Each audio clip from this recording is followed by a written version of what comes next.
भाई बन अच्छा हेलो दोस्तों, नमस्ते, प्रणाम। कैसे हैं आप सब? कमेंट में बताइएगा। राधे राधे। बहुत प्यारा सोहर लेके आए हैं, सुनिएगा और सोहर का आनंद उठाइएगा। निशा जी गाने जा रही हैं, आप लोग सुनेंगे, कमेंट में जरूर बताएंगे कैसा लगा। ईश्वर गीत कैसा लगा? जुग जुगे जिया सुलाला नवा भवनवा के भाग जागल हो। जुग जिया सुलाला नवा भवनवा के भाग जागल हो।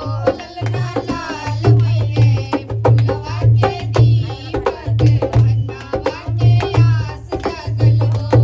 ललना लाल होइए फुलवा के दीपक मनवा में आस जागल हो। ललना लाल होइए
होई है फुलवा के दी